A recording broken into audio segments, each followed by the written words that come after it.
Hey everyone, and welcome. Today, we're going to take this incredible journey looking at how humanity went from building our very first shelters all the way to the amazing, connected world we all share today. So let's dive right in.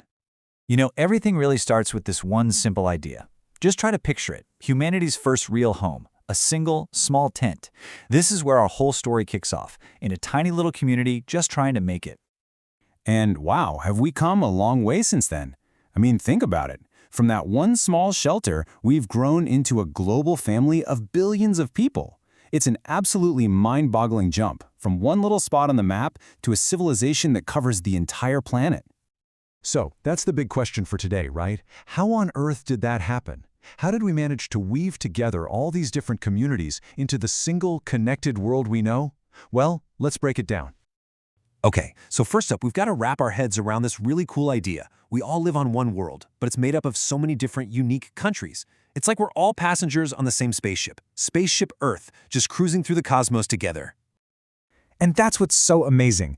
Every single country has its own story, its own unique people, its own language, its own flag that means something special. And all that incredible diversity is exactly what makes our world so vibrant and interesting. So if we have all these unique countries, how do they actually talk to each other? How do they connect across all those borders? This is where we get to the heart of what we call global connection. So what does global connection actually mean? Well, it's basically the giant web that ties us all together. And it's not just some abstract concept. You can see it everywhere. It's the huge ships crossing the oceans, the planes flying overhead, and of course, it's the messages that zip around the planet in the blink of an eye. And what's moving around on this giant global web? Just about everything. We're talking about the food we eat, the machines we use, the music we love, but maybe most importantly, we're sharing ideas. This constant flow of stuff and thoughts is really the engine of our modern world. Now, of course, when you have this many different countries and people interacting all the time, you're going to have disagreements. That's just inevitable. But the really amazing part isn't that we argue, it's how we choose to handle it. Disagreements can be about anything, really. Who owns what piece of land, what the rules of trade should be, or even about what we believe in. On one side, you've got conflict, but on the other, you've got solutions. And the path we always try to take is the one where we choose to sit down and talk it out. And listen, this isn't just wishful thinking. We've actually built systems to help make this happen.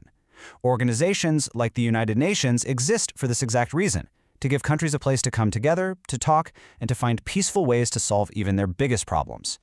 But it goes even deeper than just solving arguments. There's an even bigger reason we all need to cooperate. The truth is, some problems are just so huge, so massive, that no single country can possibly fix them alone. Just take a look at this. When it comes to our planet, pollution doesn't stop for a border check, so we all have to work together to keep our air and water clean. A disease can travel around the entire world in just a few days, which means our health is a global issue. From exploring space to making sure every single person has a good life, our biggest goals demand that we team up. Now, after talking about huge global organizations and challenges, it's really easy to feel, kind of small. But here's where the whole story comes right back to you, because this massive globe-spanning story is actually built out of tiny, individual action. If you take away only one thing, let it be this. This is the big lesson. It's the idea that connects that very first tent to our world today. We simply do our best when we help each other out. It's not just a nice thought. It's the fundamental engine of human progress. So, what does that mean for you? How can you help? Well, it actually starts really simple. It starts by learning about the world around you, by caring about other people and our planet, and by being brave enough to share your own ideas. That's it. Those are the real building blocks. And please, don't ever think for a second that those little things don't matter. They can lead to absolutely world-changing results. Seriously, you, the person watching right now, you might be the one who invents a new form of clean energy, or inspires people to be kinder, or helps save an entire species from disappearing.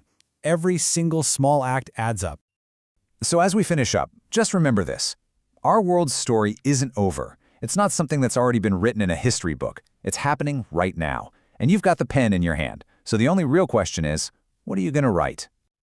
Thanks so much for joining me on this incredible journey. And always remember, it's that curiosity, that desire we have to learn and to care and to connect, that's going to keep building a better, brighter future for every single one of us.